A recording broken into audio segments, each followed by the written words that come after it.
Christine Williamson with you on SportsCenter. It's not often a preseason game garners so much interest that LeBron James and Jamie Foxx tweet about it. But Browns fans were desperate for anything to be excited about, and they got something good in the quarterback competition. The preseason debut from Shedeur lived up to the hype, and it's our Take Two.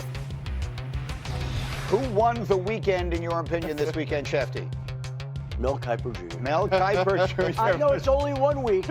It's a little early. We don't want to get too carried away. But who had a better weekend this weekend than Mel Kiper Jr.? I don't know if he was on the Chesapeake Bay or where he was in Baltimore eating crabs, but I do know that the one player that he touted all through the draft shined on Friday night. There's somebody who is a Shedeur Sanders fan who believed that he got screwed over during draft day, or draft night rather, being a 144th pick, 5th round pick. To see him go out there and make some of those requisite throws and show flashes of the kind of potential that he has, I definitely think it was a good sign. He's accurate, he has good arm strength, and it's a little bit like the NCAA tournament, Greeny. Survive in advance. He has earned the right for more reps going into next week. He looked like comfort and total control.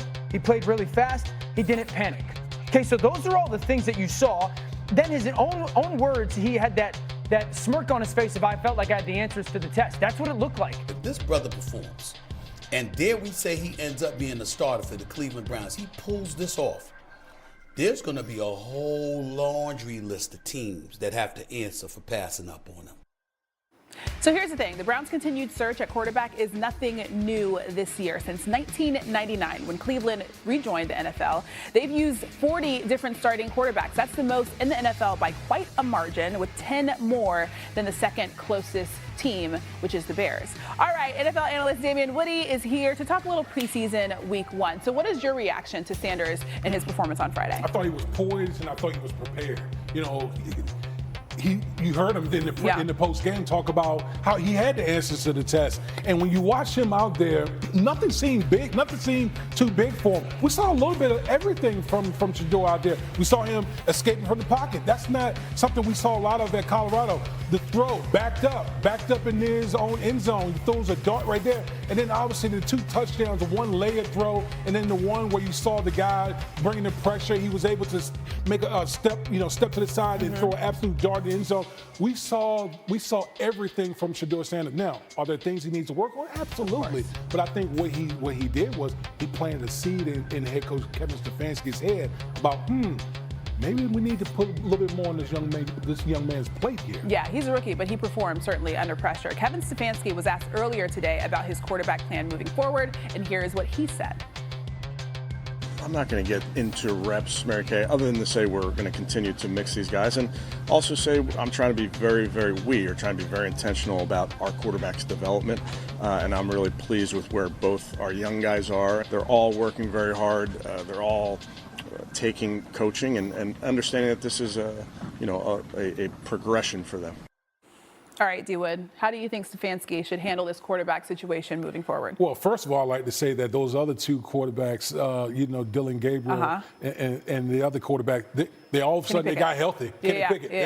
They got real healthy, quick, fast, and hurry, and got back out there, because when you have a guy in Shedeur Sanders that played as well as he did, now all of a sudden the competition is taken to another level. Now I think he did earn the right to have more reps with the 2s and possibly with the 1s here, and that's all you can ask for Shedeur in this situation, is that take advantage of the opportunity. He was presented with a unique opportunity, a few days ago, of basically playing the whole game. He played the majority of the snaps, and he really acquitted himself very well. And no shade to Joe Flacco, of course, but he is 40 years old, so if there is an opportunity for him, he's definitely taking advantage of it. Okay, what other rookies impressed you this weekend? I thought Jackson Dart, really impressed me out there. We know that this kid is uber athletic. He got a big arm, but he showed a lot of the progression that you need to see at the quarterback position. You see the throw right here in the middle of the field, stepping up in the pocket, and you see a guy bearing down on him and throwing an absolute dime for a touchdown right there. Those are the type of things that you want to see. And then here's the athleticism, the legs that he showed at Ole Miss. So we got a lot of things that from Jackson Dart that we saw on his tape from Ole Miss. And again, he has another guy got to clean some things up. But overall, you have to be thoroughly impressed with a guy like Jackson Dart in his first preseason performance. Okay, really quickly, I went down a YouTube rabbit hole this weekend and I watched Jackson Dart picking out apartments in New York City. New York City, Los Angeles, and Chicago are 3 major cities. What do you think the 4th one is? What, San Francisco? I mean, there's no right or wrong answer. It's just your opinion. I think San Francisco. I say Miami. You say Miami? San Francisco. California can't have 2 of them. Hey, listen, you see these iPhones and all this tech that we have? Where did it come from? San Francisco. There you go. Okay, we'll let you have that one. Okay. Now, thanks, D. Wood. Yeah. Now let's take a look at our weekend. I don't ever remember a rookie that has been drafted outside of the first round taking the league by storm. Sanders throws, touchdown, putting on a show here in the second quarter. I wasn't nervous, it was just getting comfortable. Well, I say I'm comfortable with being uncomfortable. He didn't look too uncomfortable to me. What an encouraging preseason debut for Shedeur Sanders, whose Brown fans hope can be the guy for a franchise that's used 40 different starting QBs since returning to the NFL in 1999. That's 10 more than the next closest team over that span. Today, Shedeur's head coach, Kevin Stefanski, was asked about his quarterback situation. I'm not going to get into reps, Mary Kay, other than to say we're going to continue to mix these guys, and also say I'm trying to be trying to be very intentional about our quarterback's development, and I'm really pleased with where both our young guys are. They're all working very hard. They're all taking coaching and understanding that this is a progression for them.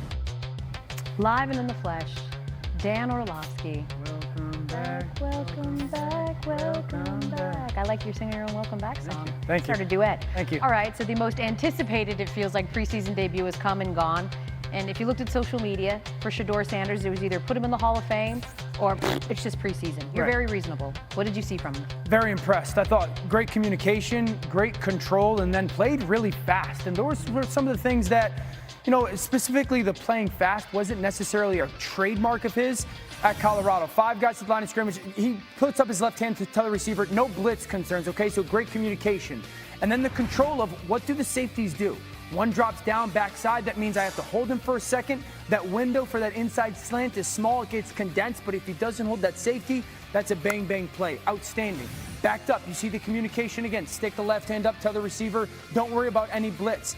This is outstanding when it comes to playing fast. Safety, once again, drops down backside. He's got an in route at the bottom of the screen. This is an aggressive and courageous throw. Corners underneath, safety over the top. Out now, in stride. Outstanding ball placement. His touchdown pass, the second one, was my favorite because he's going to peek to the top of the screen because he wants to throw the tight end. This is reaction. He sees that linebacker blitz like, okay, now it's remain. Remain a passer as you leave the pocket and then rip that ball down in the red zone, belt buckle or lower. It happened quickly for him.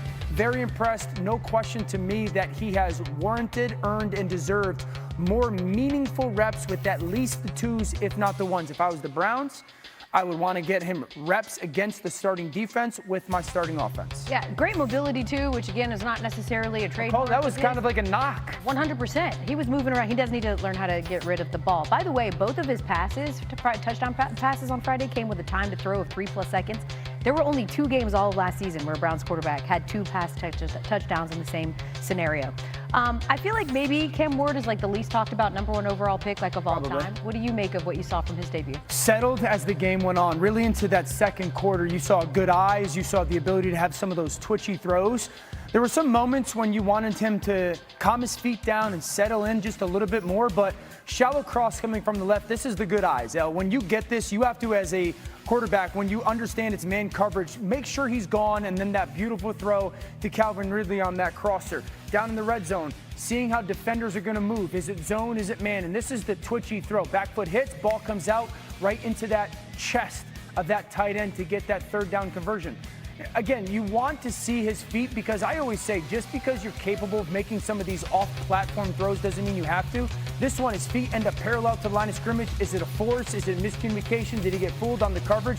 But there's just some moments when, and these aren't red flags, these aren't concerns. This is why you want these young guys to play. But just let a little bit more structure with our feet, a little bit more conviction with our feet, along with some of that playmaking. But very encouraged. It's going to be trial by fire for this guy. I mean, the Titans open up this season against the Broncos, which many people assume are going to be the best defense in the NFL. By many people, I mean me. It's me. I said it. You. No, 100%. I'm stamping that. Perfect. McCarthy took the field for the first time in 364 days on Saturday in his team's preseason opener against the Texans. It was a brief 13-play stint, but an emotional one, as the second-year QB admitted to shedding a tear after returning from a torn meniscus that ended his rookie campaign in camp last year. My favorite quarterback is back, Dan Orlovsky. Take us through some of the notable quarterback performances that we saw over the weekend. Start Minnesota, J.J. McCarthy, a lot of pressure. I thought he got through progressions well, which you like. I think you see some of the arm strength. You know, J.J. McCarthy has an absolute hand cannon. There's times when sometimes I think he throws it a little bit too hard, but if you're Kevin O'Connell, you like the fact that you can call some of your base plays. He gets through and makes sure that he's a ball distributor in this moment. The under center play action with somebody near his feet. Can you drive that deep out route? That showed up. The knee injury off of last year. What did he look like athletically? 4th and 4, they go for it. He's able to use his legs. So I really enjoyed that. Bryce Young, you know, there wasn't a ton of starting quarterbacks that played in week 1 of the preseason. I thought Bryce Young looked great. I thought Ted McMillan looked awesome as well. The ability to just have some guys that go make some plays on the perimeter was an awesome thing to see. You saw the go route, you saw a little bit of that back hip, and then that playmaking ability that I know one of the reasons why I loved them coming out of Alabama was there. The touchdown pass was absolutely fantastic. So 2 guys, both relatively young, with a lot of pressure on them, but I thought had good starts to their season. In particular for Bryce Young, good into his season, trying to build on that. He had 7 touchdowns, no picks, and they won 4 of their last 10, which is really something for a Panthers team that started out horrible. I know you also liked what you saw from Jackson Dart, but feel like there's some things he needs to work on. Walk us through it. Number 1, marrying your feet to the pass concept. And then 2, if you're not throwing the football, why? And then what does that mean you should do with the football? If you go with some early on in the game, some of the pass concepts they had 3rd and 3, a corner route at the bottom of the screen. It's man-to-man coverage, meaning my guy versus your guy. I want Jackson Dart to let the receiver at the bottom of the screen in the slot win and give him the opportunity. But Jackson, his feet are a little fast here, and you can see he sets the kind of move to a run or the second target. That receiver in the slot is 4 yards down the field. He eventually wins on his route, and you throw the backside to like the number 2 or number 3, and it looks like an inaccurate throw. I just think he's got to slow his feet down a little bit there. Up top is a post, bottom of the screen is a deep cross. Under center play action. Jackson Dart wants to throw the deep cross, great, but that defender's kind of baiting him. Throw it, I'll intercept it. Don't throw it to him, but the decision should be to throw the back at the top of the screen because that defender told you no on the deep one, yes on the short one, instead he takes it off and runs. Again, no red flags, not a concern, but these are the things, if you're the Giants, you're in tape this week watching it with him going, talk me through this decision. Because in the NFL, that decision goes to the back because it preserves you. It keeps us ahead of the chains. It's a good completion. So those are the things, and everyone's like, start him. Until he masters that stuff, you don't really want to get him on the field because you don't have to. Yeah, exactly. Russell Wilson was already named the starter for the G-Men, but Dart is competing with Jameis Winston for QB2. Nobody competes for QB1 around here.